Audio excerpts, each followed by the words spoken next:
प्यारे साथियों नमस्कार। स्वागत है आप सभी का आपके इस प्यारे से online platform Bihar English medium Vidyakul पर। मैं अभिषेक दुबे आप सभी दोस्तों का स्वागत करता हूं। प्यारे दोस्तों, आज हम लोग जो है आपके चैप्टर 1 से लेके चैप्टर 15 मतलब आप समझ लो वेब तक लेके ओल्ड या हमारी पूरी न्यू एनसीईआरटी सबके जो मोस्ट इंपॉर्टेंट न्यूमेरिकल्स हैं वो करेंगे। मतलब जो हमारे बिहार बोर्ड के पॉइंट ऑफ व्यू से हमारे एग्जाम में देखने को मिलेंगे, हमारे इस जो है अर्ली एग्जाम में देखने को मिलेंगे। ठीक है ना।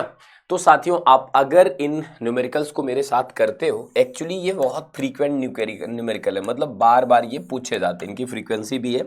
साथियों, इन न्यूमेरिकल्स को करने से क्या होगा, पहली बात तो आपका एक बढ़िया रिवीजन हो जाएगा साथियों। ठीक है ना। आपको कॉन्सेप्ट में भी क्लियरिटी आएगी, बहुत आसान से न्यूमेरिकल होते हैं। ठीक है ना। और साथ में आपको बेटा फार्मूला भी रिवाइज हो जाएगा। ठीक है ना, आपको फार्मूला भी रिवाइज हो जाएगा। तो प्यारे साथियों, आप सभी लोग इसको बहुत ध्यान से देखो। आ जाओ, हम लोग पहला क्वेश्चन करते हैं दोस्तों। पहला क्वेश्चन कह रहा find the torque of force F दिया हुआ है और जो है यहाँ पे आर की वैल्यू दी गई है। ठीक है ना, किस पॉइंट के अबाउट हमें टार्क लेना है।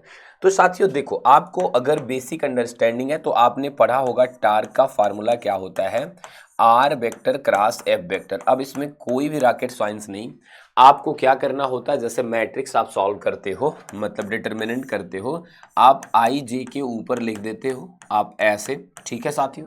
इसके बाद आप आर के जो आर में आई जे के कॉफिशिएंट हैं, जैसे आई का यहाँ पे 2 है, 4 है और -6, आप देख सकते हो 2, 4 और -6 है। अब एफ में चले जाओ, क्योंकि पहले आर है फिर एफ है दोस्तों, फिर ये आपका हो गया 2, 3 और -3। इसी को एक्सपेंड कर देना है दोस्तों, आपका टॉर्क आ जाएगा। तो जब आप आई को लोगे तो 4 3 जा माइनस का 12 और 3 6 जा प्लस का 18। ठीक है ना। यहाँ पे आप आई कैप लिख दोगे, फिर जे वाले में माइनस लगाते हो, ये पूरा कॉलम रो छोड़ देते हो। 2 3 जा माइनस का 6 और ये हो जाएगा प्लस का 12। और प्लस का जब हम के लेंगे साथियों तो के का पूरा कॉलम रो छोड़ देंगे, 6 माइनस का 8। ठीक है। अब इसे आप सॉल्व कर लो, छोटा कर लो, तो दोस्तों ये हो जाएगा हमारे पास 6i और यहाँ पे +6 होगा लेकिन -6j हो जाएगा फाइनली, और माइनस का 2k। ये टार्क की वैल्यू आ जाएगी 6i -6j -2k। कितना आसान सा है, आप आराम से बना सकते हो। नेक्स्ट क्वेश्चन है दोस्तों, 100 मीटर लंबी एक ट्रेन है और उसकी स्पीड 60 किलोमीटर पर आवर है, कितना टाइम लेगी एक ब्रिज को क्रॉस करने में जो कि 1 किलोमीटर है। ठीक है ना। तो अगर 1 किलोमीटर लंबे ब्रिज को ट्रेन क्रॉस कर रही है तो ट्रेन जो डिस्टेंस ट्रेवल करेगी दोस्तों, डिस्टेंस यहाँ पे कितनी हो जाएगी। देखो, टाइम का फार्मूला तभी लगाओगे जब डिस्टेंस क्लियर हो। तो डिस्टेंस 1 किलोमीटर और प्लस आपका है साथियों 100 मीटर। तो 1 किलोमीटर मतलब 1000 मीटर, ये हो गया 1100 मीटर। ठीक है ना, ये तो डिस्टेंस हो गई जो ट्रेन ट्रेवल कर रही है। अब अगली बात हम अगर करें साथियों, तो यहाँ पे स्पीड को पकड़ लेते हैं। स्पीड हमारे पास कितनी है, 60 किलोमीटर पर आवर है दोस्तों। ठीक है ना, हम मीटर पर सेकंड में बदल सकते हैं, किलोमीटर पर आवर है। इसको हम लोग 16 × 5/18 कर देते हैं। तो 6 3 जा 18, 6 10 जा, तो ये हो जाएगा दोस्तों 50/3 मीटर पर सेकेंड। अब ये हमारे लिए आसान सा सवाल हो गया है, क्योंकि हमें टाइम निकालना है दोस्तों। टाइम का फार्मूला क्या होता है, डिस्टेंस अपान में स्पीड होती है। डिस्टेंस अपान में स्पीड होती है दोस्तों। डिस्टेंस हमारे पास 1100 है, स्पीड हमारे पास 50/3, तो ये हो जाएगा 1100 × 3। ठीक है ना, बटे में 50, कैंसिल आउट हो जाएगा दोस्तों। 5 से कट करोगे 5 2 जा 10। ठीक है ना, फिर हमारे पास आ जाएगा 10, 5 2 जा, तो ये आ जाएगा दोस्तों 66 सेकेंड। 66 सेकेंड हमारा राइट आंसर होगा। इसको आप लिख सकते हो 1 minute 6 second. 1 minute 6 second total लग रहा है। अब जैसे भी लिखना हो, 66 सेकेंड को आप समझ रहे हो ना, 60 सेकेंड में 1 मिनट होता है। प्यारे साथियों, नेक्स्ट क्वेश्चन पे आते हैं। कह रहा है एनर्जी इक्विवेलेंट टू 10 kg। अब ये क्वेश्चन देख के हमें थोड़ा अजीब लग रहा है, पर ये जो क्वेश्चन है आपके एग्जाम में पूछा गया है। तो 10 किलो मास की इक्विवेलेंट कितनी एनर्जी होगी, तो आइंस्टीन का मास एनर्जी इक्वेशन कहता है ΔE = Δm × c का square. c speed of light है, संभवतः बहुत सारे बच्चे इसकी वैल्यू ना जानते हो। कोई दिक्कत की बात नहीं बेटा, मैं आपके साथ हूँ। यहाँ पे m की वैल्यू है 10 और c मतलब 3 × 10⁸। ठीक है साथियों, इसका स्क्वायर करोगे अगर आप तो 10 × 9 × 10⁻16 और ये 90 हो जाएगा साथियों, और यहाँ पे 10 की पावर 16 हो जाएगा, या 9 इंटू 10 की पावर 17 हो जाएगा, ये जूल हो जाएगा। ठीक है, तो राइट आंसर हो जाएगा दोस्तों 9 इंटू 10 की पावर 17 जूल, करेक्ट कर देंगे हम लोग। ठीक है, ये एमसीक्यू टाइप का हम हर तरह के न्यूमेरिकल्स आपके साथ डिस्कस कर रहे हैं। अगला क्वेश्चन, दो कारें हैं ए और बी, ए की स्पीड है 60 kilometre per hour, east ward में लिखा हुआ 60 किलोमीटर पर आवर। ठीक है दोस्तों, 60 किलोमीटर पर आवर, और दूसरी जो हमारे पास है कार, उसकी स्पीड है 45 किलोमीटर पर आवर। ये बी की स्पीड है दोस्तों, किसकी है? बी की। तो हमसे ए की स्पीड पूछ रहा है विद रिस्पेक्ट टू बी। तो अगर मुझे ए की स्पीड निकालनी विद रिस्पेक्ट टू बी, तो रिलेटिव वेलोसिटी में से हम ए में से बी को घटाएंगे, क्योंकि हमें ए की निकालनी बी के रिस्पेक्ट में। ठीक है, और यहाँ पे ऐसा है नहीं, सेम डायरेक्शन है, तो सिंपली हम इसको घटा देते हैं, 60 माइनस 45, तो साथियों ये हो जाएगा 15 किलोमीटर पर आवर। ठीक है ना, डायरेक्शन ईस्ट वर्ड हमारी हो जाएगी, तो 15 kilometre per hour right answer यहाँ पे हो जाएगा। नेक्स्ट क्वेश्चन है दोस्तों, a stone is dropped from the bridge reaches the water in 4 second, the height of bridge.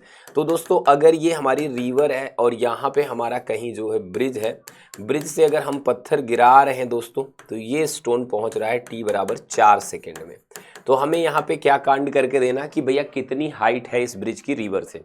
तो साथियों देखो, आसान से भाषा में अगर मैं आपसे कहूँ, तो हम इसमें कोई लॉजिक सिंपल सा यही लगाएंगे कि देखो फ्री फॉल हो रहा है, तो h is equals to half GT²। अब दोस्तों जब g नहीं दिया है तो हमारी मजबूरी है 9.8 मीटर पर सेकेंड स्क्वायर लेना। ठीक है ना, तो आपको घबराने की जरूरत नहीं। ठीक है, यहाँ पे आप सिंपल लिखोगे 1/2, यहाँ पे 9.8, यहाँ पे t की वैल्यू 4 का स्क्वायर। तो दोस्तों ये हो जाएगा, सिंपली अगर इसको सॉल्व करते हो, टाइम की वैल्यू यहाँ पे इसने दिया हुआ है। ठीक है, तो अब दोस्तों ये हमारे पास प्रॉब्लम हो गई 4.9 इंटू 16 ना। अगर ये 10 होता तो ये 5 होता, 80 के आसपास आता, तो अपने को इतना टाइम कहाँ यार, 78.4 करेक्ट हो जाएगा। मल्टीप्लाई कर लेना भाई, इन दोनों का गुणा तो कर ही लोगे, 16 9 144, 4 14 आया, 16 चौके 64, और 64 और 14 तो हो जाएगा मेरे भाई 78। ठीक है, डेसिमल ठोक देना। नेक्स्ट क्वेश्चन है बेटा, यूनिट वेक्टर निकालना है। ऐसे सब क्वेश्चन आप बहुत आराम से करो। यूनिट वेक्टर निकालना है, इसके बगल 1 इसके बगल 3 है, तो आपको लिखना i प्लस 3j और अंडर रूट में लगा देना है 1 का स्क्वायर प्लस 3 का स्क्वायर, मतलब i vector plus 3j vector और डिवाइडेड बाई हो जाएगा अंडर रूट में 10। साथियों राइट आंसर ए वाला करेक्ट हो जाएगा। कितना आसान सा यूनिट वेक्टर निकालना। ठीक है, अब प्यारे बच्चों अगला जो क्वेश्चन है वो है the velocity of a particle at any instant v is equal to at plus, यहाँ पे प्रॉपर दिया हुआ है at प्लस bt का स्क्वायर। तो प्यारे साथियों हम क्या करेंगे, देखो ये v है ना, तो जो bt स्क्वायर होगा वो उसके इतर थोड़ी ना होगा। दुनिया में सेम डायमेंशन वाली चीजों को ही जोड़ा जाता है दोस्तों। तो अगर मेरे को b की डायमेंशन कंफर्म करनी हो मेरे भाई, ठीक है ना, तो मैं क्या लिखूंगा, डायमेंशन जो v की होगी वही डायमेंशन बीटी स्क्वायर की भी होगी मेरे भाई, डायमेंशन वही किसकी होगी, बीटी स्क्वायर की भी होगी। अब v की डायमेंशन तो बच्चा बच्चा जानता है सर, ये होती है LT पे -1, और ये हो जाएगी b की डायमेंशन मेरे को नहीं पता, पर हाँ टी स्क्वायर की डायमेंशन t पे 2 हो जाएगी, ये इधर आएगा t पे -3 लग जाएगा। आप समझ चुके होंगे कि जो b की डायमेंशन होगी दोस्तों वो LT पे -3 हो जाएगी। आप इसे कंफर्म कर लो प्लीज। ठीक है, आपको आ गया ये। अगला क्वेश्चन है मेरे भाई, the number of significant figure in this and this. ठीक है ना, तो इसमें पूरे के पूरे सिग्निफिकेंट 4 हमें दिखाई दे रहे हैं। रही बात इसमें, तो डेसिमल के बाद वाला 0, तो ये वाला सिग्निफिकेंट हो गया, ये सिग्निफिकेंट कुल मिला के 4 इसमें भी बन गए, तो 4 सिग्निफिकेंट हम यहाँ पे राइट कर देंगे दोस्तों, डी वाला करेक्ट हो जाएगा। थोड़ा सा देख लेना दिमाग से, बहुत इंपॉर्टेंट है क्वेश्चन। अगला क्वेश्चन है साथियों, the acceleration of a body moving from rest is then the distance traveled by body। देखो कोई बॉडी अगर रेस्ट से चलती है तो वो डिस्टेंस ट्रेवल करती है हाफ at स्क्वायर। ए मतलब एक्सेलरेशन 2 और टाइम 10 दिया है, तो 1/2 इंटू 2 इंटू 10 का स्क्वायर। अब 2 2 कट जाएगा, 100 आ जाएगा मेरे भाई। अब इसमें क्या लड़ाई करना, तो 100 मीटर राइट आंसर हो जाएगा मेरे भैया। ठीक है ना, 100 मीटर राइट आंसर हो जाएगा। अगला क्वेश्चन है साथियों, एक बोट है, इसको लेफ्ट करो। A body of mass 2 kg is lifted vertically upward through a height of 5 metre. ठीक है, एक बॉडी को हमने वेट किया है, मतलब मास उसका 2 kg है, अब वर्टिकली अपवर्ड 5 मीटर तक उठा रहे से हम, तो कैलकुलेट करना वर्क डन अगेंस्ट ग्रेविटी। देखो वर्क डन अगेंस्ट ग्रेविटी मतलब वही mgh, ठीक है ना, वर्क डन अगेंस्ट ग्रेविटी, ठीक है दोस्तों, work done against gravity mgh या पोटेंशियल एनर्जी। तो यहाँ पे भैया ढूंढो mg और hm, तो मुझे दिख गया 2, g नहीं दिया तो 9.8, h क्या दे रहा है, हाँ 5 मीटर। तो साथियों ये हो जाएगा 98 मीटर, ठीक है ना। अब ये ऑप्शनल क्वेश्चन नहीं कि इसमें हमें एमसीक्यू है, अब हमें थोड़ा सा रिजिड क्वेश्चंस करने पड़ेंगे, ठीक है ना, रगड़ के बढ़िया से करेंगे तबीयत से। नेक्स्ट क्वेश्चन क्या है मेरे भाई, अब force of 10 Newton acts on a body और डिस्प्लेस करता 5 मीटर, ये डिस्प्लेसमेंट हो गया, मैग्नीट्यूड उसका ये 10 मीटर हो गया बेटा फोर्स। डायरेक्शन ऑफ फोर्स मतलब थीटा बराबर 0 डिग्री, ठीक है ना। तो वर्क का फार्मूला क्या होता है दोस्तों, एफ डी कॉस थीटा, ठीक है ना, F D cos theta. F की वैल्यू 10 हो गई, डी की वैल्यू हो गई साथियों 5 और सेम डायरेक्शन है तो कॉस 0 डिग्री हो गया, ये आ जाएगा साथियों 50 जूल। मैं आपको बता दूं कि यहाँ पे फोर्स, ठीक है ना, और डिस्प्लेसमेंट दोनों की डायरेक्शन के बीच का एंगल जो है वो 0 डिग्री है, सेम डायरेक्शन में डिस्प्लेसमेंट हो रहा है जिधर हमने फोर्स अप्लाई किया है, ठीक है। नेक्स्ट क्वेश्चन है दोस्तों, a body of 5 kg moves with a velocity of 10 metre per second, calculate kinetic energy. अब ये सब क्वेश्चन बच्चों वाले हैं, एकदम half mv square kinetic energy का फार्मूला होता है साथियों। तो ये हो जाएगा 1/2 5 इंटू 10 का स्क्वायर। आप इसे जब सॉल्व करोगे तो ये 2.5 इंटू 100 हो जाएगा साथियों, और ये जब सॉल्व होगा तो ये 250 जूल आपको देके जाएगा, ठीक है जी, 250 जूल राइट आंसर होता है। अ body of mass 3 kg is placed, ठीक है, m की वैल्यू दिया है दोस्तों 3 kg, और कितनी हाइट पे उठा के रख रहे हो 10 मीटर, तो ग्रेविटेशनल पोटेंशियल एनर्जी की बात कर रहा है, g नहीं दिया है तो 9.8 मीटर पर सेकेंड स्क्वायर ले लेना। अब यहाँ पे दोस्तों जो वर्क डन या पोटेंशियल एनर्जी हो जाएगी वो mgh हो जाएगा, m मतलब 3, g मतलब 9.8 और h का मतलब 10। तो दोस्तों ये हो जाएगा 3 इंटू 98, डेसिमल हट जाएगा, तो आप समझ चुके हो कि ये हो जाएगा लगभग 300 जूल के आसपास। 3 8 जा 14 और 3 24 4 2 आ गया, 3 9 27 2 29, 294 जूल आ जाएगा मेरे भाई, क्या आ जाएगा 294 जूल आ जाएगा, ठीक है ना। वैसे भी जी की वैल्यू अगर 10 लेते तो 300 जूल ऑलमोस्ट आ जाता साथियों। अगले क्वेश्चन पे चर्चा करते हैं दोस्तों, एक मशीन है वो 500 जूल का काम करती है, डब्ल्यू की वैल्यू इसके 500 जूल है साथियों, ठीक है ना, और ये 5 सेकंड लेती है, टाइम की वैल्यू हमारी 5 सेकंड है। तो हमसे पावर पूछ रहा है मेरे भैया, क्या आपको पावर नहीं आती है, W/T, W मतलब 500, T का मतलब 5, तो ये हो जाएगा बेटा 100 वाट, वाट लगा वाट लगा वाट लगा, ठीक है, ये 100 वाट मेरे बच्चे इसका आंसर हो गया। अगला क्वेश्चन है प्यारे बच्चों, फोर्स 20 न्यूटन का किसी बॉडी पे एक्ट कर रहा है, 60 डिग्री के एंगल पे एक्ट कर रहा है बेटा, डिस्प्लेसमेंट 4 पाई गई है साथियों। तो अब अपन काम कर देंगे, वर्क बराबर होता है F D cos of theta, ठीक है ना, कॉस ऑफ थीटा 60 ले लेंगे, एफ बेटा है हमारा 20, डी है बेटा हमारा 4, ये हमारा है बेटा कॉस 60। तो आप जान रहे हो 80 का कॉस आधा कर दोगे, 20 4 1/2 होता है ना ये वैल्यू, तो मेरे प्यारे बच्चे ये वैल्यू हमारी आ जाएगी 40, कितनी आ जाएगी 40 जूल, हमारा राइट आंसर हो जाएगा 40 जूल बेटा हमारा राइट आंसर हो जाएगा, ठीक है। नेक्स्ट क्वेश्चन पे चलते हैं प्यारे बच्चों, a body of mass 2 kg moving with velocity 5 metre per second comes to rest, calculate the loss in kinetic energy. तो दोस्तों काइनेटिक एनर्जी में लॉस क्या हो जाएगा, वही जो खत्म हो गई, हाफ mv स्क्वायर लगा दो मेरे भैया, मैं इसमें वैल्यू खुद देख लो, आप समझदार हो, m 2 किलो हो गया, ये 5 का स्क्वायर हो गया, 25 जूल का आंसर आ रहा है, 25 जूल का आंसर आ रहा है। इस क्वेश्चन में कोई दम है भाई, कमेंट में लिख के बताना। नेक्स्ट क्वेश्चन बेटा, a spring with mass constant, spring constant, I am so sorry, K की वैल्यू दिया है बेटा, और ये एक्स की वैल्यू दिया जितना स्ट्रेस किया, कैलकुलेट इलास्टिक पोटेंशियल एनर्जी। इसका फार्मूला क्या होता है बेटा, 1/2 के एक्स का स्क्वायर होता है, तो हो जाएगा 1/2 के की वैल्यू 200, एक्स की वैल्यू बेटा 0.1 का स्क्वायर, तो ये आ जाएगा 100, और यहाँ पे बेटा 0.01, तो ये आ जाएगा 1 जूल मेरे लाला, राइट आंसर हो जाएगा इसका 1 जूल। बहुत सिंपल कैलकुलेशन है और यहाँ पे राइट आंसर हो जाएगा 1 जूल। अगले क्वेश्चन पे चर्चा करें भैया, अगला क्वेश्चन क्या कह रहा है, कह रहा motor of power 100 watt runs 10 minute, calculate the energy consumed. आप सभी बच्चे जानते हो कि यहाँ पे कौन सा फार्मूला लगाना है, एनर्जी कंज्यूम्ड बराबर हो जाएगा पावर इंटू टाइम। तो पावर है हमारी 1000 वाट और टाइम है दोस्तों 10 मिनट। ये जो 10 मिनट है ना, तो 10 गुणे 60 सेकेंड भी तो होता है लाला, 600 सेकेंड। तो यहाँ पे हम डाल दे रहे हैं दोस्तों 600 सेकेंड, ठीक है। अब 3 ये 2 ये 5, तो ये हो जाएगा 6 इंटू 10 की पावर 5 और क्या साथियों, जूल। क्योंकि नंबर बड़ी हो गई है तो हम पावर के फॉर्म में लिख दे रहे हैं। साथियों अगला क्या है, दो मास हैं, ठीक है ना। ये क्वेश्चन प्यारा लग रहा है मुझे, तो आप बताओ आपको कैसा लग रहा है। दोस्तों हमारे पास क्या है, मास है। एक हमारा है 3 kg का और एक है मेरे भाई 2 kg का। पहला वाला कितने का है दोस्तों, 2 kg का है।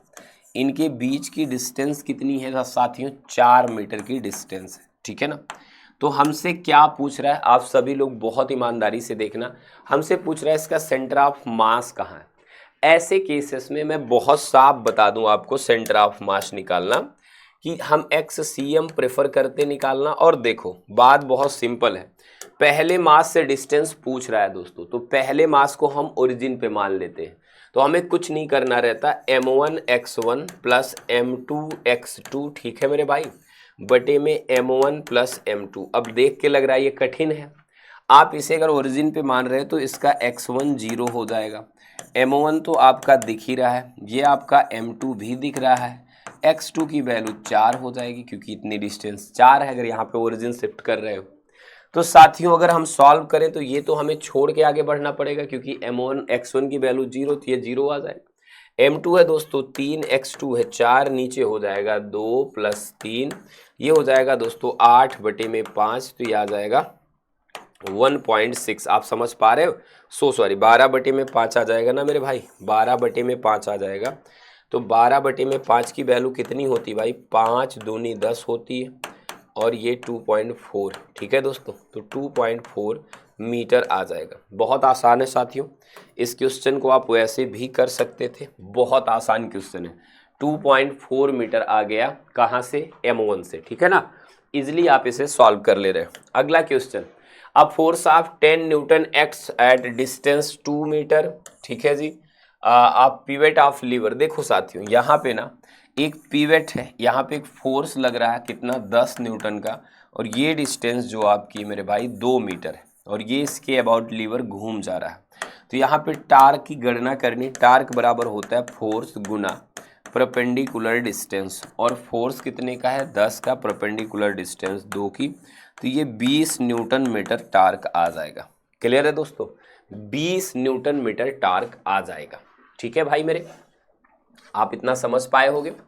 अगला क्वेश्चन क्या है प्यारे बच्चों, a wheel rotates with angular speed 10 radian पर सेकेंड, मतलब लाला ओमेगा की वैल्यू दिया है 10 रेडियन पर सेकेंड। आप सारे न्यूमेरिकल मेरे साथ ताबड़तोड़ लगाते जाओ, आपको ये बेसिक न्यूमेरिकल करके बहुत कॉन्फिडेंस आएगा। कह रहा कि फाइंड द, आप देखो हर चैप्टर कवर होगा, हर चैप्टर रोटेशनल में आ चुके हैं दोस्तों। Find the angular displacement in 5 second. तो साथियों देखो हमें थीटा की वैल्यू निकालनी है, संभवतः आप ना जानते हो इसे कैसे निकालना है, पर मैं बताता हूँ। यहाँ पे एक्सेलरेशन तो है नहीं कि हम कोई काम करेंगे, क्योंकि एक्सेलरेशन की बात ही नहीं कर रहा। तो बेटा आपको पता है बेसिक फार्मूला जो हमारा होता है, थीटा इज इक्वल्स टू होता है ओमेगा इंटू टी। ओमेगा की वैल्यू 10 और टी की वैल्यू 5, तो ये हो जाएगा 50 रेडियन, ठीक है मेरे भैया, 50 रेडियन राइट आंसर हो जाएगा। 50 रेडियन इस क्वेश्चन का राइट आंसर हो जाएगा।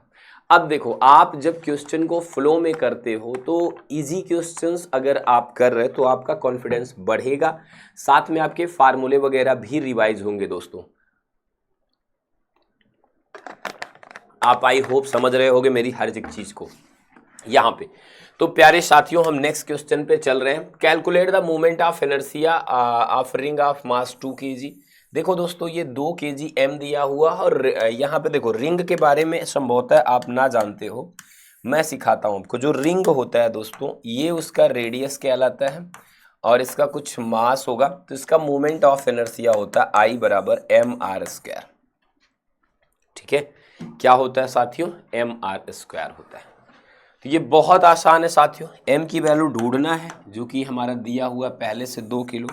आर की वैल्यू 0.5 का स्क्वायर कर लेना, तो आ जाएगा 2 इंटू 0.25, तो आ जाएगा दोस्तों 0.50।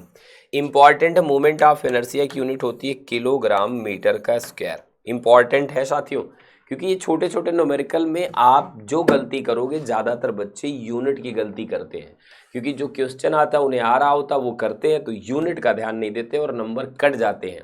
तो आप सभी को यूनिट का बखूबी ध्यान देना पड़ेगा बेटा।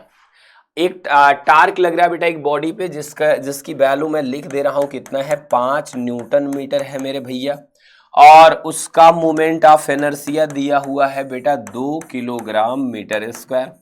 तो आपसे पूछ रहा है एंगुलर एक्सीलरेशन। अब देखो ये रोटेशनल डायनेमिक्स का क्वेश्चन कहां से आएगा एक बच्चे को, जिसे ये फार्मूला पता है टाउ बराबर आई अल्फा होता है। तो अगर दोस्तों अल्फा की वैल्यू निकालनी है तो टाउ बटा आई करना पड़ेगा। टाउ की वैल्यू 5 है, आई की वैल्यू 2 है, तो आंसर हो जाएगा 2.5 रेडियन पर सेकेंड स्क्वायर, क्योंकि बेटा यहाँ पे रोटेशनल मोशन जैसा कॉन्सेप्ट होता है। इसका आंसर क्या आ जाएगा प्यारे बच्चों, 2.5 रेडियन पर सेकेंड स्क्वायर। ठीक है, अगला दोस्तों एक डिस्क है 4 किलो की है, जी भैया एम दिया है, रेडियस भैया इसकी ये दी हुई है, एंगुलर वेलोसिटी भैया इसकी ये दी हुई है। ठीक है ना, कह रहा कैलकुलेट रोटेशनल काइनेटिक एनर्जी। अब साथियों जो डिस्क होता है ना, डिस्क की जो रोटेशनल काइनेटिक एनर्जी होती है वो 1/2 आई ओमेगा स्क्वायर होती है। हमें मेरे लाला ओमेगा दिया हुआ है 5 रेडियन पर सेकेंड। हम आपको मानते हैं कि ओमेगा तो आपके पास है, पर आई क्या आपके पास है बच्चों? नहीं भैया, नहीं है मेरे पास आई। तो आई का फार्मूला क्या होता है क्या चीज ये? डिस्क है बेटा, डिस्क का moment of inertia 1/2 mr square होता है। तो देखो m तो दिया है दोस्तों 1/2, यहाँ पे 4 दिया है, यहाँ पे 0.2 का स्क्वायर कह रहा है, तो यहाँ पे आ जाएगा दोस्तों 2, तो ये हो जाएगा 2 इंटू 0.04, तो ये राइट आंसर हो जाएगा 0.08 किलोग्राम मीटर स्क्वायर। तो आपको आई तो आ गया और ओमेगा भी पता है, तो रोटेशनल काइनेटिक एनर्जी के लिए फार्मूले में अगर आप रखते हो, इनरोल कर दो भैया, तो 1/2 आई की वैल्यू 0.08 और ओमेगा की वैल्यू 5 का स्क्वायर, तो ये 0.04 इंटू 25 हो जाएगा दोस्तों। 25 चौक के 100, डेसिमल ठोक देना 2 डिजिट पे, ये आ जाएगा 1। तो रोटेशनल काइनेटिक एनर्जी मेरे भैया 1 जूल की आ जाएगी। एक बार कमेंट में लिखो, मतलब बताओ बेटा कि ये आपको आ जाएगा। चलो आ गया होगा तो बताना जरूर। अब प्यारे बच्चों जो हमारे पास अगला क्वेश्चन है ये क्या है? Find the angular momentum of a particle of mass 1 kg moving in a circle of radius 2 with velocity 4 metre per second. देखो यार, जब हर बात पकी पकाई होती है तो ऐसी चीजें, ऐसे न्यूमेरिकल आपको कभी भी डरा ही नहीं सकते। ये क्वेश्चन बेटा क्या है? ये क्वेश्चन कुछ नहीं है, एंगुलर मोमेंटम का जो फार्मूला होता है सर्कुलर पाथ में mvr लगा देते हैं मेरे भाई, mvr लगा देते हैं। ठीक है ना। अब r सर्कुलर पाथ की रेडियस है, m इस बॉडी का मास है, v स्पीड है और वो सर्कुलर ट्रैक पे चल रहा है। तो साथियों m की वैल्यू ढूंढो और बताओ। मैंने तो ढूंढ लिया 1, v की वैल्यू 4, ठीक है मेरे भाई, और यहाँ पे r की वैल्यू 2, तो ये हो जाएगा 8, ठीक है ना। रही बात इसकी यूनिट की, तो किलोग्राम, ठीक है ना, मीटर पर सेकेंड, और दोस्तों यहाँ पे मीटर, किलोग्राम मीटर स्क्वायर पर second. I think I am right. एक बार चेक करके बता देना बेटा सभी दोस्त। डन है सभी को? कमेंट सेक्शन में लिख लेना। चलो अगले क्वेश्चन पे बेटा, a force of 20 newton acts perpendicular to a rod of length 0.5 metre, calculate the torque. तो बेटा टार्क बराबर फोर्स गुना परपेंडिकुलर डिस्टेंस, और फोर्स आप देख ही रहे हो 20 है, परपेंडिकुलर डिस्टेंस 0.5 है, तो यहाँ पे ना आप 10 जो है कर लोगे क्या, न्यूटन मीटर। वैसे भी ये क्वेश्चन आपको बताने की जरूरत नहीं, अभी ऐसा कर चुके हैं हम, और ये बहुत बेसिक क्वेश्चन है साथियों, ठीक है ना। नेक्स्ट क्वेश्चन क्या है बेटा, अ व्हील मेक्स 100 रिवोल्यूशन, ठीक है ना। चलो भाई 20 second, find its angular velocity. तो ओमेगा की वैल्यू कितनी होती? ओमेगा की वैल्यू साथियों होती है एंगल, बहुत सिंपल बात है, एंगल बटे में टाइम। अब कोई बंदा अगर 20 चक्कर लगा रहा है, तो देखो अगर किसी को कुछ नहीं आता है सोचना सीखना, एक चक्कर में 2 पाई रेडियन कोई घूमता, ई तो 100 रेडियन घूम रहा है, 100 चक्कर घूम रहा है भाई, एक चक्कर घूमता तो 2 पाई घूमता, 100 चक्कर में 100 गुणे 200 पाई घूमेगा। और टाइम तो यहाँ पे चिल्ला के बोल रहा है कि 20 सेकेंड लग रहा है। अब बेटा यहाँ पे मैं किससे कैंसिल करूँ बताओ, इसे मैंने कैंसिल कर दिया 2 से 2, तो ये बेटा आ जाएगा 10 पाई, क्या आ जाएगा बच्चों 10 पाई, ठीक ना, रेडियन पर सेकेंड। ये इसकी रियल हमारी जो हो जाएगा रियल आंसर हो जाएगा, जो कितना आ जाएगा बेटा 10 पाई रेडियन पर सेकेंड। ठीक है, नेक्स्ट क्वेश्चन क्या है बच्चों, a solid sphere of mass 2 kg। तो सॉलिड स्फेयर का जो मास है बेटा वो 2 किलो दिया है भैया ने। चलो जी आगे देखते हैं बातें करते हुए। और इसकी रेडियस जो है बेटा, रेडियस की वैल्यू हमारी 0.1 मीटर है, विद एंगुलर वेलोसिटी 10 रेडियन पर सेकेंड। ये 10 रेडियन पर सेकेंड से घूम रहा है बेटा, रोटेशन कर रहा है। Calculate rotational kinetic energy. Question कठिन नहीं है बच्चों, क्वेश्चन में बस ये चीज़ है कि फार्मूला क्या लगाएंगे। तो देखो रोटेशनल काइनेटिक एनर्जी का जगजाहिर फार्मूला 1/2 I ओमेगा स्क्वायर है। मेरे को ओमेगा तो पता है पर आई नहीं पता है। प्यारे बच्चों अब ऐसे में मेरी क्या जिम्मेदारी हो जाती, क्या मैं आई ना निकालूं या छोड़ दूं, आई तो निकालना पड़ेगा। तो बेटा यहाँ पे ना सॉलिड स्फेयर का मोमेंट ऑफ इनर्शिया होता है 2/5 mr स्क्वायर। तो यहाँ पे 2/5, m की वैल्यू 2 है दोस्तों, r की वैल्यू है आपकी 0.1 का स्क्वायर, तो ये हो जाएगा 4/5 और यहाँ पे 0.01, ठीक है ना। तो यहाँ पे सॉल्व करोगे 0.008 किलोग्राम मीटर स्क्वायर आ जाएगा। रही बात यहाँ पे रोटेशनल काइनेटिक एनर्जी की, इसे भी सॉल्व कर लो भैया मेरे। 1/2 आई की वैल्यू 0.008 आई है, ओमेगा की वैल्यू दोस्तों हमारी है 10 का स्क्वायर, तो यह आ जाएगा 0.004 और यह आ जाएगा साथियों 100। डेसिमल ठोकेंगे तो आ जाएगा 0.4, ठीक है ना जूल। आप मेरी बातों से प्रभावित हो रहे हो, मतलब उसे एडॉप्ट कर रहे हो कि सर कैसे न्यूमेरिकल की स्ट्रेटजी बता रहे हैं। बहुत शानदार बेटा। अगला क्वेश्चन क्या कह रहा है, calculate the gravitational force between two masses 10 kg और 20 kg और उनके बीच की डिस्टेंस 2 मीटर है। तो प्यारे बच्चों अगर हमारे पास 2 मास दिया हो तो हम अपना यूनिवर्सल ग्रेविटेशनल लॉ कैसे भूल सकते हो, क्या भुला सकते हो वो दिन न्यूटन बाबा को। तो 2 मासेस के बीच का फोर्स निकलता है Gm1m2/r स्क्वायर से मेरे भाई। अब यहाँ पे ढूंढना तो पड़ेगा, एक ये m1 है और एक ये m2 है और ये क्या है बेटा r है। तो अब ये वैल्यू रख देते हैं दोस्तों। g की वैल्यू दिया हुआ है 6.67 इंटू 10 की पावर -11, m1 की वैल्यू दोस्तों दिया हुआ है 10, m2 की वैल्यू 20 और बीच की डिस्टेंस 2 का स्क्वायर, ठीक है। तो ये आ जाएगा दोस्तों 6.67, ये पूरा कट करोगे तो 5 बार जाएगा, यहाँ पे आ जाएगा 10 और यहाँ पे दोस्तों 5, ठीक है मेरे भाई। और पावर जो हमारी 10 की पावर -11, देखो 2 की पावर 2 4 होगी, 4 5 जा 20, तो वहाँ 5 टाइम चला गया, वही मैंने लिख दिया दोस्तों। अब देखो मैं क्या कर सकता हूँ, अब टेबल वेबल पढ़ना पड़ेगा यार, ठीक है ना।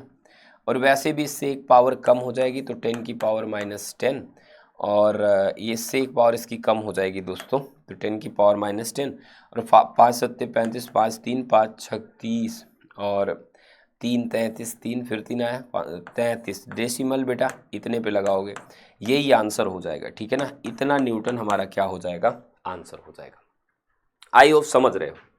नेक्स्ट क्वेश्चन क्या कह रहा है बेटा, कह रहा है calculate acceleration due to gravity on the surface of earth. अब देखो ये क्वेश्चन लगाना है तो आपको पता होना चाहिए सरफेस ऑफ अर्थ पे ये फार्मूला लगता है Gme/RE का स्क्वायर। अब आप सब मेच्योर यहाँ पे होने चाहिए। जी की वैल्यू दी है मेरे बच्चे, क्या दी हुई है 6.67 इंटू 10 की power -11, mass of earth 6 into 10 की पावर 24 दिया है। रही बात रेडियस की तो 6.4 इंटू 10 की पावर 6 पूरे का होल स्क्वायर, यहाँ पे रेडियस भी मैंने कर लिया। अब देखो क्या करोगे आप, इसे अगर आप सॉल्व करोगे तो नियरली मेरे प्यारे बच्चों आपको घबराना नहीं है, नियरली आप 9.8 के करीब टच करोगे। नेक्स्ट क्वेश्चन बेटा, find the gravitational potential energy of body of 2 kg at height of 10 metre above the ground. mgh लगा देना भैया, बेफिक्र हो जाना। m की वैल्यू यहाँ पे वही फिर दिया 2, g की वैल्यू 10, g की वैल्यू हम ले ले रहे हैं 9.8, ठीक है ना, और h की वैल्यू ले ले रहे हैं दोस्तों 10। तो ये हो जाएगा 196, ठीक है ना, क्या जूल। 196 क्या हो जाएगा मेरे भाई, जूल हो जाएगा। 196 क्या हो जाएगा बेटा, जूल हो जाएगा, जूल हो जाएगा, जूल हो जाएगा। अगले क्वेश्चन पे आते हैं दोस्तों, calculate escape velocity from the surface of अर्थ। प्यारे दोस्तों देखो, सरफेस ऑफ अर्थ पे एस्केप वेलोसिटी होती है अंडर रूट, ठीक है ना, यहाँ पे 2GRE होती है बेटा, अंडर रूट 2GRE होती है। तो यहाँ पे ना अगर ये वैल्यूज रखते हो तो 2 इंटू 9.8 इंटू रेडियस ऑफ अर्थ होती है 6.4 इंटू 10⁶। अब इसे कैसे कंट्रोल किया जाए, सॉल्व किया जाए, तो देखो आप जुगाड़ लगाना, यहाँ से 2 गायब कर दे रहे हैं, ठीक है ना, तो ये 2 इंटू 9.98 इंटू 64, यहाँ 10⁴। अब बेटा देखो स्क्वायर रूट निकल सकता है, ये 14 हो जाएगा यहाँ पे 8 और यहाँ पे 10⁻², तो 14 × 112 इंटू 10⁻² मीटर पर सेकेंड की बात हो रही है यहाँ पे। अब साथियों इसे अगर और अच्छे से सॉल्व करोगे तो 11.2 किलोमीटर पर सेकेंड भी इसका आंसर आ जाएगा, ठीक है। कितने आसान सवाल हैं, अगर आप एक बार जोर देके दिमाग पे इन्हें सॉल्व करने बैठते हो तो आप बहुत आराम से कर ले जाओगे बेटा। सच बताना, ऐसा नहीं लग रहा कि पूरी फिजिक्स के न्यूमेरिकल हम करके कॉन्फिडेंट हो रहे हैं, समझ रहे हो। अब इस कम समय में बेटा आपको ये सारे न्यूमेरिकल बहुत प्यार से करना ही पड़ेगा, जिससे कि आपको सब कुछ रिवाइज हो जाए। बेटा find the orbital velocity near satellite the surface of अर्थ। तो बेटा जो ऑर्बिटल वेलोसिटी होती है वो हो जाती है अंडर रूट GRE, ठीक है ना। अगर आप इसे सॉल्व करते हो दोनों वैल्यूज रख के तो ये आ जाती है बेटा नियरली 8 किलोमीटर पर सेकेंड, ठीक है ना, 8 किलोमीटर पर सेकेंड। हाँ एक और बात मुझे बताना था कि ऑर्बिटल वेलोसिटी तो इतनी आ गई लगभग 7.92 फैक्ट बेस पे अगर कैलकुलेट करें तो, ठीक है। तो बेटा a satellite revolves around the earth at the height equal to the radius of earth, find the acceleration due to gravity at that height. बेटा एक्सेलरेशन ड्यू टू ग्रेविटी होता है G dash is equal to G, ठीक है ना, और यहाँ पे 1 + h बटे में RE पूरे का होल स्क्वायर।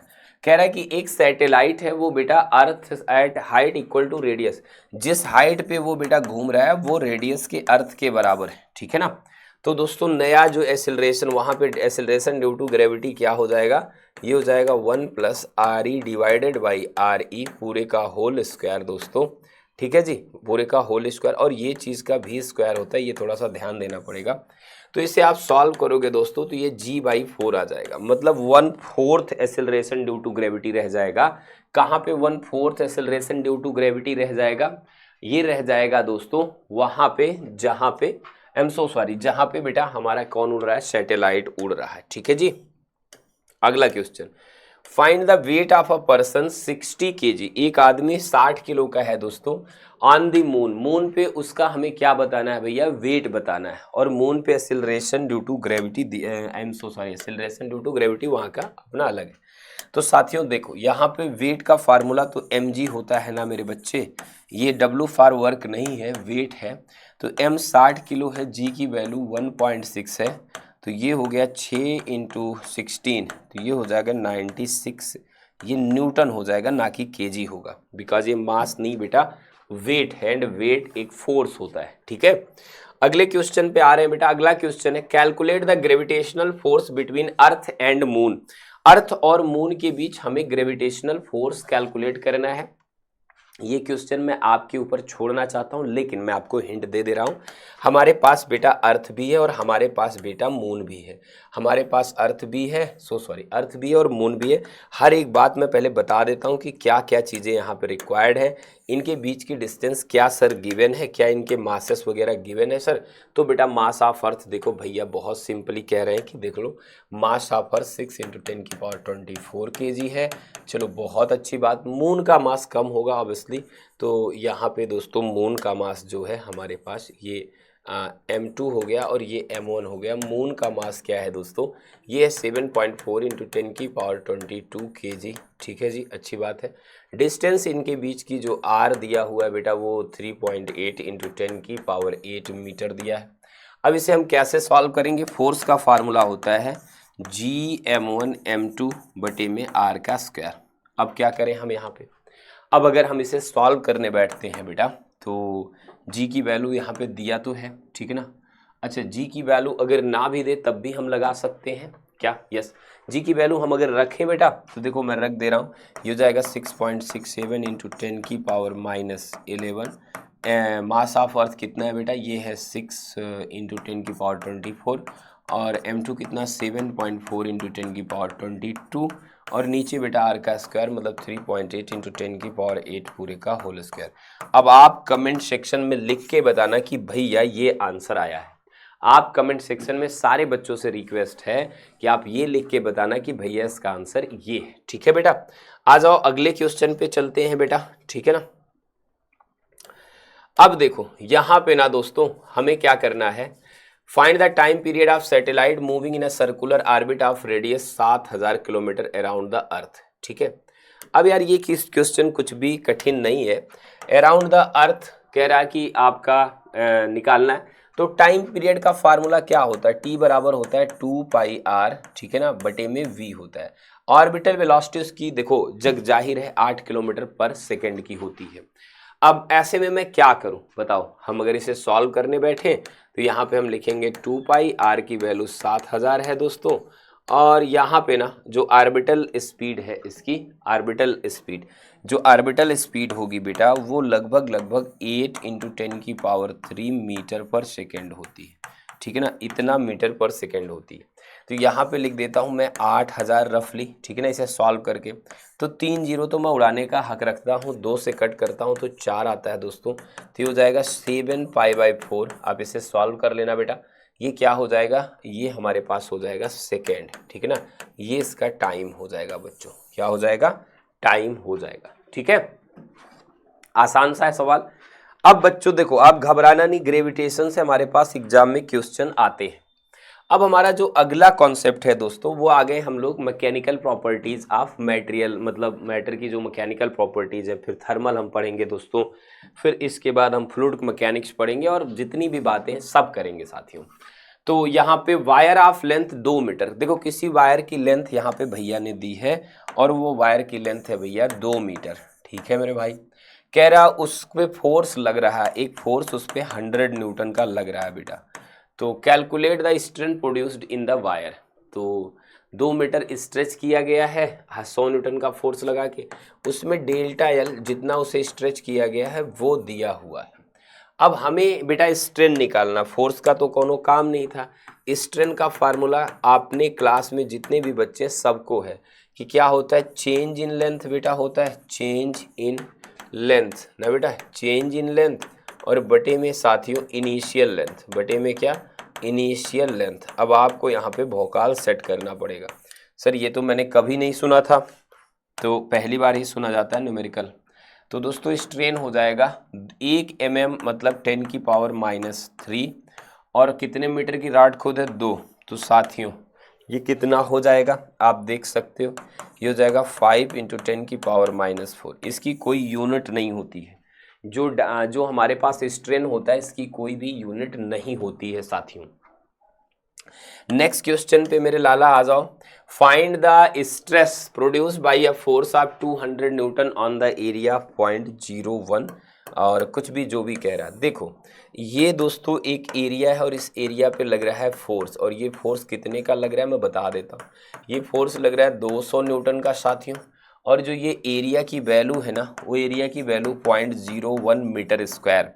अब मेरे प्यारे साथियों ठीक है ना, यहाँ पे हम क्या कर सकते हैं, यहाँ पे प्रेशर निकालना है, क्या यहाँ पे स्ट्रेस निकालना है। तो भाई ये किसी के क्रॉस सेक्शन पे लग रहा होगा, कोई बीम होगी, कोई बॉडी होगी, कोई मटेरियल होगा। तो यार स्ट्रेस क्या होता है, इंटरनल रेजिस्टिव फोर्स बटे में क्या, एरिया। तो एक तरह से हमारा स्ट्रेस मतलब क्या हो जाएगा, फोर्स बटे में एरिया, जैसे प्रेशर हम निकालते हैं, यहाँ पे हम स्ट्रेस कह दे रहे हैं बेटा, हम स्ट्रेस ही कैलकुलेट कर रहे हैं, स्ट्रेस कितना होगा। तो फोर्स तो हो गया बच्चों यहाँ पे 200, और स्ट्रेस है 0.01 का, तो ये हो जाएगा 200, और यहाँ पे 200 हो जाएगा साथियों, और यहाँ पे ये हो जाएगा 10 की पावर -2, तो ये हो जाएगा 200 इंटू 10 की पावर -2, और ये हो जाएगा 2 इंटू सॉरी ऊपर जाके प्लस हो जाएगा बेटा 2 इंटू 10 की पावर 4 न्यूटन पर मीटर स्क्वायर। आप इस बात को मानते हो कि इत्तेफाक है कि आपसे इतना आसान क्वेश्चन पूछ लिया गया? खैर बेटा, हमारे एग्जाम में जरूर निश्चित रूप से बेटा जो क्वेश्चन आएंगे वो बेसिक आएंगे, ठीक है ना। कुछ क्वेश्चन के आंसर आप बहुत इजीली दे पाओगे वहां पे, अगर ये वाला आपने क्लास पूरा किया है। एक और बात बताऊं, मैं आपके लिए जल्दी ही जो है डेरिवेशन का क्लास लेके आ रहा हूं, ठीक है। तो दोस्तों आपको डरने की जरूरत नहीं। कह रहा calculate Young's modulus of a material if the stress is इतना देन स्ट्रेन इज इतना। तो बेटा देखो, यंग मॉडुलस अगर आपको निकालना है तो वो स्ट्रेस बटा स्ट्रेन ही होता है, कोई नई बीमारी नहीं है बेटा। स्ट्रेस बटे में स्ट्रेन को ही हम यंग मॉडुलस कहते हैं।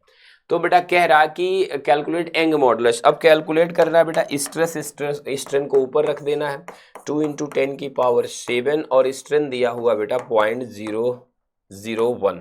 तो ये हो जाएगा 2 × दोस्तों 3 पावर यहाँ से बढ़ जाएगी तो ये हो जाएगा 10⁻10 न्यूटन पर मीटर स्क्वायर। याद रखना कि जो स्ट्रेस की हमारी डायमेंशन होती है वही या यूनिट होती है वही दोस्तों हमारी जो है किसी भी मॉडुलस की, चाहे यंग हो या बल्क हो या जो है शियर हो, कोई भी हो बेटा, सारे मॉडुलस की क्या होती है वही यूनिट होती है। साथियों अगला question, a steel wire of length 1 metre, ये कि स्टील वायर की लेंथ दिया है और उसको हमने 0.5 mm से खींच दिया, डेल्टा एल दिया, कैलकुलेट स्ट्रेन। अब फिर ये कोई क्वेश्चन थोड़ी ना होता यार, मजाक जैसा क्वेश्चन है, ठीक है दोस्तों। तो डेल्टा एल की वैल्यू 0.5 mm नहीं चलता है 10⁻³ और ये 1 है दोस्तों, तो यहाँ हो जाएगा 5 × 10⁻⁴। ये हमारा बवाल हो जाएगा क्या, स्ट्रेन का, ठीक है साथियों। अब हमारे पास अगला क्वेश्चन है बेटा, calculate the bulk modulus of substance change in its pressure is 2 and the volume is strain is इतना। तो साथियों देखो, जो बल्क मॉडुलस होता है वो होता है डेल्टा P बटे में। अब देखो यहाँ पे ना जो भी बातें हैं हम क्या लिख दे रहे हैं दोस्तों, ध्यान से देखना, आप सबको यहाँ पे समझना पड़ेगा। अगर हम बल्क मॉडुलस निकाल रहे हैं तो कह रहा है कि वॉल्यूम स्ट्रेन इज जो है हमारे पास क्या है, इतना। स्ट्रेस दिया हुआ है यार, तो स्ट्रेस बटे स्ट्रेन के बेस पे चलते हैं ना, स्ट्रेस बटे में स्ट्रेन के बेस पे चलते हैं दोस्तों, स्ट्रेस बाई स्ट्रेन के बेस पे चलते हैं। हालांकि ये जो हमारा चेंज इन प्रेशर यही स्ट्रेस है और ये कितने के बराबर है दोस्तों, 2 × 10⁻6 के बराबर है और यहाँ पे 0.002 है।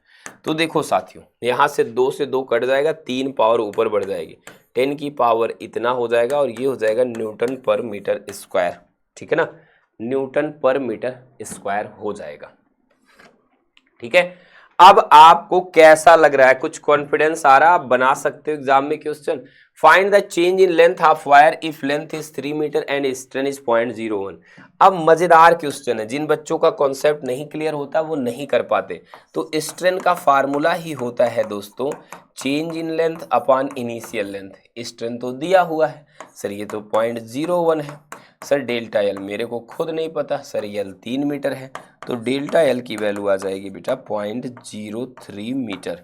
अब कह रहा है कि find change in length of wire, ठीक है ना, ओरिजिनल लेंथ इतना, तो बेटा चेंज इन लेंथ 0.03 मीटर का है। चेंज इन लेंथ कितने का है प्यारे बच्चों, 0.03 मीटर का है, ठीक है ना। नेक्स्ट क्वेश्चन है बेटा, find the stress produced by the force of 50 Newton, area इतना। अमेजिंग क्वेश्चन भाई, स्ट्रेस का फार्मूला क्या होता है, फोर्स बटे में एरिया करे और काम आगे बढ़ा, इंटरनल रेजिस्टिव फोर्स बटे में एरिया होता है एक्चुअली। पर बेटा यहाँ पे 50 न्यूटन का फोर्स हो गया, 5 × 10⁻⁴ हो गया, तो यह आ जाएगा 10 बटे में 10⁻⁴, दैट इज 10⁵ न्यूटन पर मीटर स्क्वायर, बिना पूछे स्ट्रेस लेने की जरूरत नहीं है। तो भाई बताओ कैसा लग रहा है यहाँ पे। अभी हम और इम्पॉर्टेंट क्वेश्चंस को करेंगे, हम वेव भी आपका कवर करेंगे, हम आपके साथ जो है एसएचएम भी कवर करना चाह रहे हैं, हम आपके साथ थर्मोडायनेमिक्स में भी क्वेश्चंस करना चाह रहे हैं, हम आपके साथ थर्मल प्रॉपर्टीज ऑफ मैटर भी करना चाह रहे हैं। साथियों ये डिपेंड करते हैं कि आप कितने सीरियस होकर पढ़ाई कर रहे हो, ठीक है। तो आ जाओ साथियों, हम नेक्स्ट पे करते हैं काम। नेक्स्ट क्वेश्चन क्या हो सकता है हमारे पास, आ जाओ। अब हमें ये क्लोज करना पड़ेगा, यहां से हमें काफी कुछ आ गया। देखो यहां पे भी दोस्तों क्या कह रहा है, स्ट्रेस दिया हुआ है, ये भैया स्ट्रेस दिया है और ये क्रॉस सेक्शन एरिया दिया हुआ है, कह रहा है फाइंड द फोर्स। अब देखो यार, ये फोर्स का लोचा उतना भी नहीं हम लोगों को लेना, क्यों? क्योंकि जो स्ट्रेस होता है ना वो किसके बराबर होता है? वो बराबर ही होता है फोर्स बटे में एरिया के, फोर्स बटे में एरिया के। तो अगर मेरे से ये कह रहा है कि फोर्स पता करना है तो स्ट्रेस में एरिया का गुणा कर दो, तो फोर्स बराबर हो जाएगा दोस्तों स्ट्रेस गुणे एरिया, स्ट्रेस गुना एरिया, ठीक है ना बेटा, स्ट्रेस गुना एरिया। अब आप देखो इसे कैसे हैंडल करेंगे हम लोग, स्ट्रेस इनटू एरिया।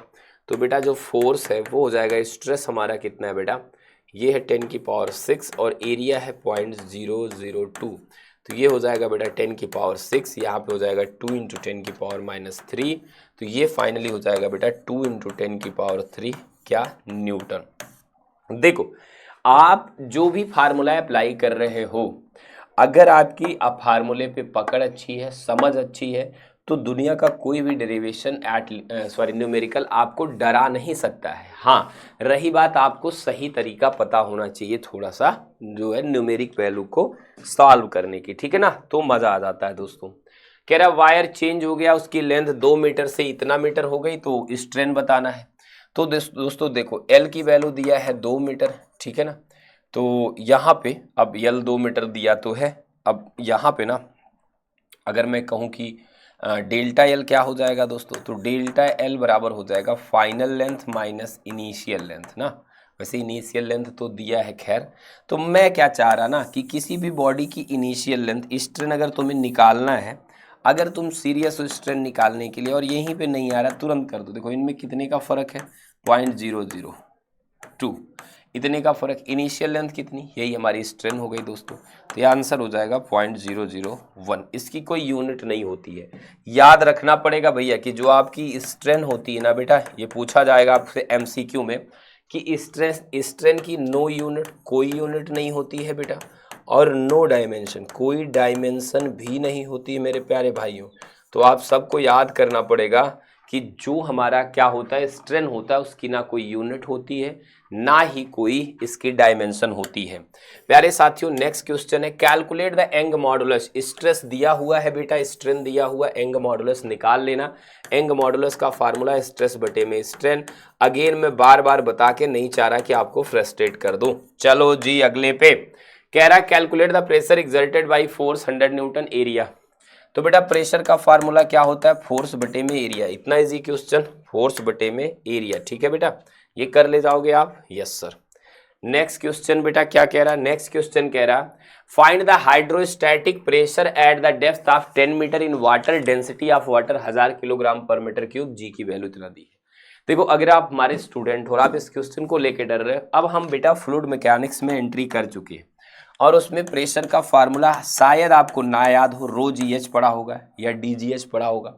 अब हमें यहाँ ढूंढना, रो मतलब बेटा लिक्विड की डेंसिटी जिसमें प्रेशर निकाला, यहाँ पे वाटर है तो 1000 किलोग्राम पर मीटर क्यूब यहाँ पे दिया हुआ, और G भी दिया, H भी दिया ही है दोस्तों, ये आपका H है। तो अब यहाँ पे प्रेशर किसके बराबर हो जाएगा दोस्तों, रो की वैल्यू तो 1000 हम लेके मान ले रहे हैं, G की वैल्यू 9.8, H की वैल्यू यहाँ पे 10, ठीक है ना, तो 9.8 और 10। अब साथियों देखो यहाँ से ये हो जाएगा 1000 और ये हो जाएगा 98, ठीक है दोस्तों, ये क्या हो जाएगा 98, 10 की पावर 3 लगा देना, 98 इंटू 10 की पावर 3, या आप लिख सकते हो 9.8 इंटू 10 की पावर 4 क्या, न्यूटन पर मीटर स्क्वायर। ये हमारा प्रेशर का कॉन्सेप्ट हो जाएगा, ठीक है। किसी भी बच्चे को मुझे नहीं लग रहा कोई भी तकलीफ हुई होगी। साथियों अगर जो अगले क्वेश्चन की हम बात करें, calculate the bind force, buoyancy force की बात कर रहा है बेटा, और कह रहा है acting on a body of volume 0.01 metre cube completely immersed in water, density of water is this. तो बेटा बायंसी फोर्स का फार्मूला अगर आपको नहीं पता है तो आपको देखना पड़ेगा। बायंसी फोर्स का फार्मूला होता है बेटा, ठीक है ना, बायंसी फोर्स का फार्मूला होता है यहाँ पे रो VG, क्या होता है दोस्तों, रो VG होता है। रो मतलब जो भी लिक्विड है, और V का मतलब क्या होता है दोस्तों, उसका वॉल्यूम, और G का मतलब होता है साथियों 9.8, ठीक है ना। तो अब सर इनका कनेक्शन तो भिड़वाइए हमें। देखो बेटा आपसे रो की बात तो पहले ही कर दिया सर, हमें से V की बात मिलवाइए, V की बात यहाँ पे कर दे रहा। रही बात G की, तो G 9.8 लेता है बेटा, अब क्यों लड़ाई कर रहा है सर से। तो बेटा बायंसी फोर्स हो जाएगा 1000, ठीक है ना, और वॉल्यूम कितना बेटा 0.01 और जी की वैल्यू क्या है 9.8, ठीक है, क्योंकि दिया नहीं है। तो अब साथियों करें तो क्या करें हम, देखो दो जीरो से ये खा जाओ, एक से ये, तो आ जाएगा 98 न्यूटन। अगर आप सॉल्व करोगे, समझो बेटा, 2 जीरो से इसका ये खा जाओ, 1 जीरो से इसका ये खा जाओ, तो 98 न्यूटन का बायन्सी फोर्स मिल जाएगा, जो कि बहुत ज्यादा है अमाउंट वाइज, ठीक है बेटा।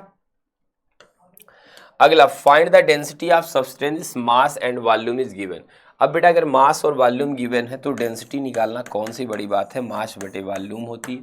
मास 5 है, वॉल्यूम की वैल्यू 0.002 पर ये है, तो आई एम सो सॉरी, यहाँ पे बेटा ये जो है अंदर जो है 2 ही जीरो है, तो ये हो जाएगा बेटा 5 में 2 इंटू 10 की पावर -3, तो ये हो जाएगा बेटा 2.5 इंटू 10 की पावर 3 क्या डेंसिटी। क्यों पूछा गया, इसकी यूनिट आप करेक्ट कर सको, डेंसिटी की यूनिट होती है बेटा किलोग्राम पर मीटर क्यूब, ठीक है, तो आपको यहाँ डरना या हैरान नहीं होना है।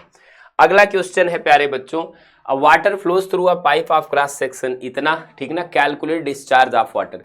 तो बेटा जो डिस्चार्ज ऑफ वाटर होता है that is given by A into V. अब एरिया दिया है क्या बच्चों, यस दिया है 0.01 और स्पीड दिया है 2, तो यहाँ पे सॉल्व करोगे तो आ जाएगा बेटा 0.02 मीटर क्यूब पर सेकेंड।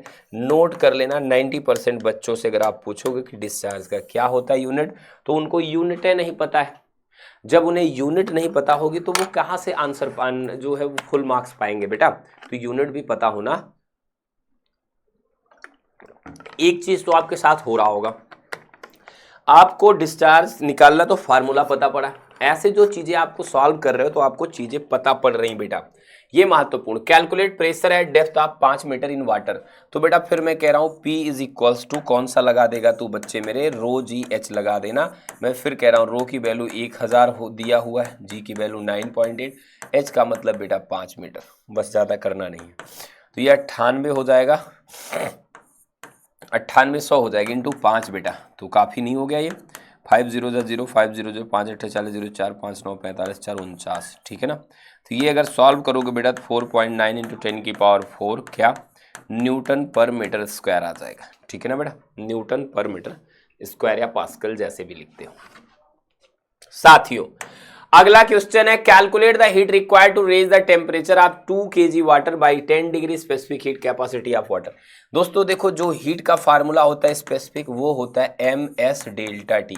अब S मतलब स्पेसिफिक हीट, M मतलब मास, M की वैल्यू देखो दिया है 2 किलो, स्पेसिफिक हीट बेटा नीचे दिया है 4200, ठीक है ना, और डेल्टा टी टेम्परेचर में चेंज बेटा दिया है 10, ठीक है ना। तो मैं आपको बता दिया कि कैसे सॉल्व करना है, अब आपकी जिम्मेदारी है बेटा, ये 42 दूनी 8400 हो गया, ठीक है ना, और यहाँ पे एक और जीरो बढ़ गया, तो ये हो गया बेटा 8.4 इंटू 10 की पावर 4 क्या। अब चूंकि ये हीट है, एनर्जी है, जूल में ले लोगे क्योंकि स्पेसिफिक हीट जूल में लिए हो बेटा। नेक्स्ट क्वेश्चन बेटा, find the temperature rise when 500 joule 5000 joule, Q की वैल्यू दिया है बेटा 5000 जूल, क्यू की वैल्यू 5000 जूल दिया है, और m की वैल्यू क्या दिया है मेरे प्यारे बच्चों 1 किलो दिया है, substance having specific heat 500 joule, यहाँ पे स्पेसिफिक हीट की वैल्यू दिया है बेटा 500 जूल पर किलोग्राम डिग्री सेंटीग्रेड। अब ऐसे क्वेश्चन में ये लगाना जरूरी होता है, तो आपको पता है हीट का फार्मूला Q बराबर MS डेल्टा टी, तो डेल्टा टी की वैल्यू क्या हो जाएगी दोस्तों, टेम्परेचर में चेंज कितना आएगा, तो Q बटे में M इंटू डेल्टा S हो जाएगा मेरे प्यारे बच्चों। Q की वैल्यू 5000 है, ठीक है ना, और यहाँ पे M की वैल्यू 1 है, S की वैल्यू बेटा 500 है, तो 2 जीरो मार देते आ जाएगा बेटा 10 डिग्री सेंटीग्रेड। डेल्टा टी की वैल्यू कितनी आ जाएगी लाला, 10 डिग्री सेंटीग्रेड आ जाएगी, ठीक है। ये बेटा हीट चैप्टर से हमारा क्वेश्चन है, थर्मल प्रॉपर्टीज ऑफ मटेरियल से। अब साथियों यहाँ पे समय आ गया कि हम थोड़ा सा और आगे बढ़ें प्यारे बच्चों, और अगर और हम आगे बढ़ते हैं यहाँ पे चीज़ों को, तो अगला question, calculate the heat lost when 1 kg of water cools from 100 degree to 80 degree specific heat capacity. Same मेरे प्यारे बच्चों यहाँ कुछ भी नहीं करना है, Q की वैल्यू के लिए ही फार्मूला निकालना MS, यहाँ पे T2 माइनस T1, मतलब अब हीट लॉस होगी तो नेगेटिव आ जाएगी, या चेंज इन टेम्परेचर कर लेना बेटा, ठीक है ना, यहाँ पे चेंज इन टेम्परेचर कर लेना, यही बहुत सारे बच्चे गलत करते हैं। तो मैं आपको बताना चाहता हूं बेटा 100 डिग्री से 80 डिग्री, तो लिख ही देता हूं यार 100 डिग्री से 80 डिग्री ना बेटा, 100 डिग्री से 80 डिग्री। तो यहाँ पे ना अगर लिखना चाहो तो T final minus T initial भी लिख सकते हो दोस्तों। तो m की वैल्यू ढूंढो और बताओ मुझे 1 किलो है, और s की वैल्यू बेटा 4200 है मेरे लाला, और फाइनल 100 से बेटा 80 ले जा रहे हैं। अगर आपको देखो एक चीज़ और मैं बता दूं आपको, यहाँ पे 80 से 100 लोगे तो माइनस में आएगा सर, इससे फायदा क्या मिलेगा? अगर नेगेटिव आएगा मतलब ये हीट एब्जॉर्ब कर रहा है बेटा, ठीक है ना, हीट कूल्स फ्रॉम, ठीक है ना, तो कूल हो रहा है मतलब एनर्जी लॉस कर रहा है बेटा। तो आ जाएगा 4200, ठीक है बेटा, और यहाँ पे 20 आ जाएगा दोस्तों, ठीक है ना। तो 3 जीरो तो ऐसे हो गया, ये 84 हो गया, और ये जूल में आ जाएगा आंसर। प्यारे बच्चों नेगेटिव साइन यहाँ पे क्या इंडिकेट कर रहा है? नेगेटिव साइन ये इंडिकेट कर रहा है मेरे प्यारे बच्चों कि इस क्वेश्चन में हीट क्या हो रही है, सराउंडिंग को जा रही है, क्योंकि सिस्टम कूल हो रहा है, ठीक है बेटा, उबलता हुआ पानी ठंडा हो रहा है। अगला क्वेश्चन क्या है बेटा, metal rod of 2 metre heated by 50 degree, ठीक है ना, और कह रहा है coefficient of linear expansion is इतना, फाइंड इंक्रीज इन लेंथ। अब बच्चों देखो आई एम रियली सॉरी, आपको क्या करना है इसमें, कभी आपने देखा है, देखो यहां पे ना बेटा आपने शायद ये फार्मूला पढ़ा हो, डेल्टा एल बाई एल ना is proportional to delta T. तो डेल्टा एल बाई जो एल है दोस्तों वो जो हो जाता है अल्फा डेल्टा टी के बराबर हो जाता है, ठीक है ना, अल्फा डेल्टा टी। बस इसी का गेम है और इस गेम को हमें पलट देना है, ठीक है ना बेटा, इस गेम को हमें क्या करना मेरे प्यारे बच्चों, इस गेम को पलट देना। सर इसमें है क्या चीज़, हम तो समझ ही नहीं पा रहे। चेंज इन लेंथ, किसी भी रॉड की लेंथ में चेंज बटा इनिशियल लेंथ बराबर linear expansion coefficient into delta T. रही बात ये बेटा अल्फा दिया है, इसी को लीनियर एक्सपेंशन कॉफिशिएंट कहते हैं। ये हमारी इनिशियल लेंथ दिया है बेटा, फाइंड इंक्रीज इन लेंथ मतलब हमसे कहीं ना कहीं बेटा डेल्टा एल की उम्मीद कर रहा है। तो बेटा डेल्टा एल बराबर क्या हो जाएगा, ये हो जाएगा एल अल्फा डेल्टा टी। तो आ जाओ सॉल्व करो मेरे साथ बेटा। अच्छा सर और सब कुछ दिया है, डेल्टा टी दिया, हाँ बेटा डेल्टा टी वो खुद कह रहा 50 डिग्री टेम्परेचर बढ़ा दो। रही बात एस की, एस भी गिवन है बेटा, तो एल की वैल्यू 2 हो गई और अल्फा की वैल्यू हो गई 1 × 10⁻⁵ और डेल्टा टी की वैल्यू हो गई बेटा 50। तो अब इसे सॉल्व करोगे 100 तो ये आ जाएगा बेटा 10⁻³ और देखो इसे सॉल्व करोगे तो 0.001 मीटर आ जाएगा, 0.001 मीटर आ जाएगा, या इसी को बेटा आप 1 mm भी कहते हो। क्या कहते हो मेरे भाई, 1 mm भी कहते हो।